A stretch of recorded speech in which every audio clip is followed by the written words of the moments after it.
Kisah hidup Pablo Escobar adalah sebuah kisah perjalanan seorang pria Kolombia dari nol menuju kekayaan yang luar biasa besar dengan jalur kriminal. Lahir pada 1 Desember 1949, Pablo berasal dari keluarga sederhana di Kolombia yang kemudian ditakdirkan untuk menjadi salah satu pengedar paling sukses di dunia. Menurut salah satu biografi Escobar, ia memiliki kekayaan bersih yang diperkirakan mencapai 30 miliar dolar atau sekitar 420 triliun rupiah, yang sekaligus mencatatkan namanya sebagai salah satu dari 10 orang terkaya di dunia menurut majalah Forbes. Bagaimana anak seorang petani dan seorang guru sekolah ini bisa menjadi salah satu pria terkaya di planet ini? Itulah yang akan kita bahas dalam video kali ini. Pablo Emilio Escobar Gaviria. Bagaimana dia menjadi raja? Ambisi besar Escobar memainkan peran utama dalam menjadikannya raja. Mendominasi segala sesuatu merupakan kepribadiannya. Bahkan saat muda dia pernah mengatakan bahwa saya akan menjadi orang besar. Sebagai seorang pemuda, ia bercita-cita menjadi presiden Kolombia. Ia berusaha mencapai ambisinya untuk menjadi presiden dengan belajar ilmu politik di salah satu universitas. Tetapi akhirnya putus sekolah ketika uangnya habis untuk membayar studinya. Ini adalah momen penting dalam hidupnya, di mana kejadian ini digadang-gadang sebagai kejadian yang merubah jalan hidupnya. Menurut salah satu berita, dikatakan bahwa karir kriminal Pablo dimulai dengan serius setelah kekurangan uang, yang memaksanya meninggalkan universitasnya. Pablo memulai karir kriminalnya sebagai penjahat kecil yang mencuri mobil dan bahkan mencuri makam. Tetapi dia tidak tinggal di level kriminal itu untuk waktu yang lama.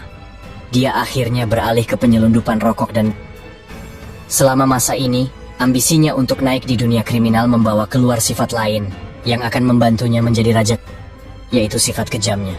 Dia memperoleh lebih banyak uang ketika dia menambahkan penculikan dan pembunuhan ke daftar kejahatannya. Tetapi tidak cukup sampai di situ, dia menginginkan sesuatu yang lebih. Pada tahun 1970-an, Escobar melihat kesempatan untuk mendapatkan lebih banyak kekuasaan dan kekayaan dalam pasar gelap. Permintaan di Amerika Serikat semakin meningkat, dan penyelundupan kokain masih merupakan usaha yang baru di Kolombia. Setelah bekerja untuk pengedar lain untuk sementara waktu, Escobar membuat langkah besar untuk mengambil alih industri ilegal yang menguntungkan ini pada tahun 1975. Dia diduga memerintahkan pembunuhan terhadap pengedar kokain bernama Fabio Restrepo dan merebut kendali operasi penyelundupan narkotika Restrepo.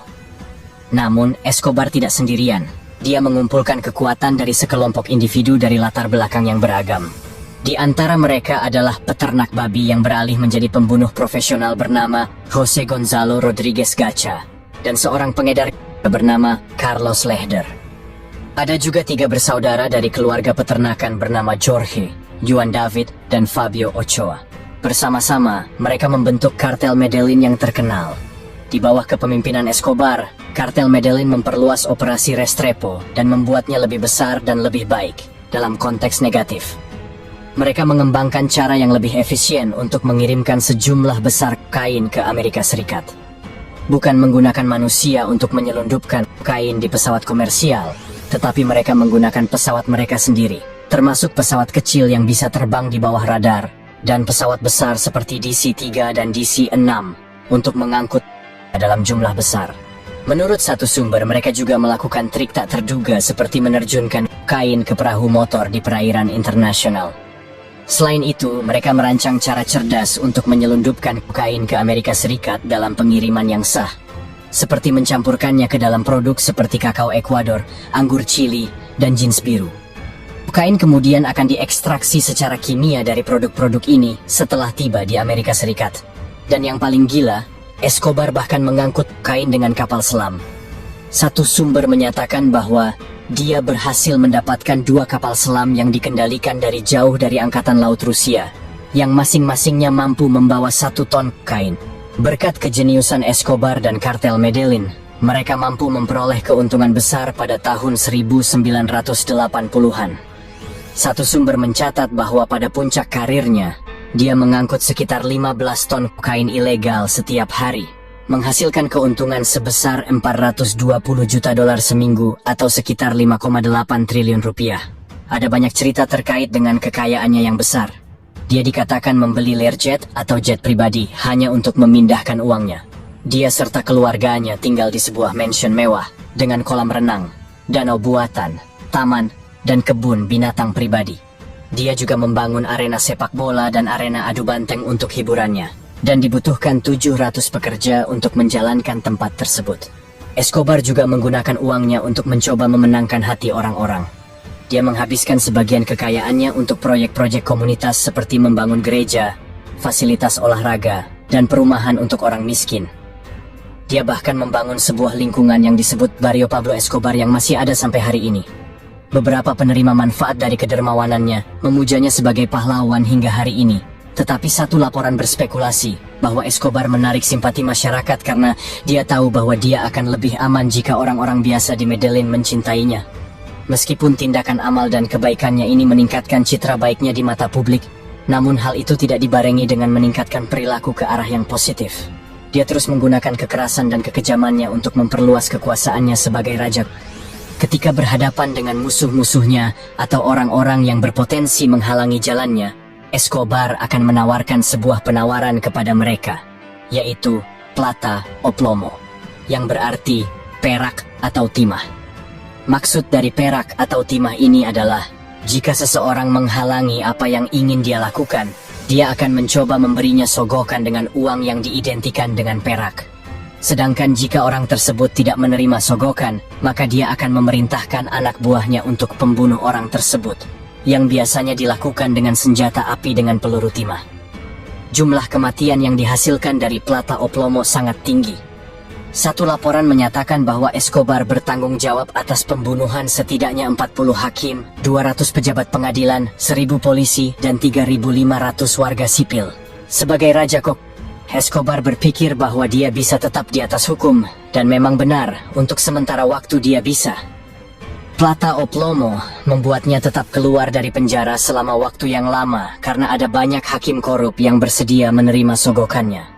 Dan ketika dia harus masuk penjara sebagai bagian dari perjanjian dengan pemerintah Kolombia agar tidak diekstradisi ke Amerika Serikat atas tuduhan, penjara dan hukumannya hanyalah sebuah lelucon.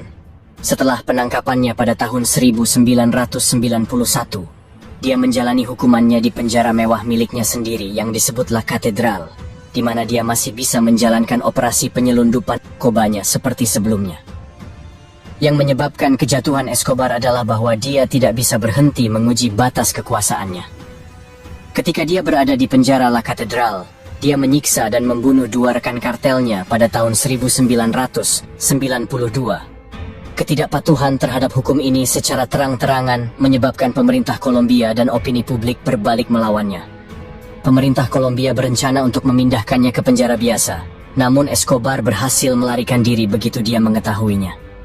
Polisi setempat lalu membentuk sebuah skuad khusus dari tentara Kolombia yang dilatih Amerika Serikat yang disebut Search Block. Tak hanya dari pihak kepolisian, kelompok musuh Escobar, yang dikenal sebagai Los Pepes, juga ikut melakukan pencarian.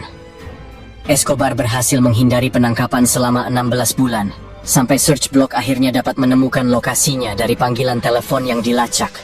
Dia berada di Medellin ketika pihak berwenang akhirnya menemukannya pada bulan Desember 1993. Telah diberitakan secara luas bahwa dia tewas dalam baku tembak dengan polisi. Tetapi banyak orang, termasuk putranya sendiri dan saudaranya, percaya bahwa Escobar bunuh diri. Salah satu alasan mungkin mengapa dia membunuh diri adalah bahwa dia tidak ingin diekstradisi.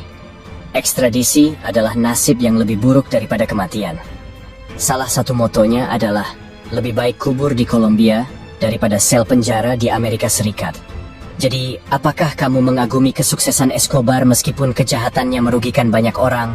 Atau apakah kamu percaya bahwa dia adalah penjahat kotor yang mendapat balasan yang setimpal? Tulis pendapat kalian di komentar. Terima kasih telah menonton.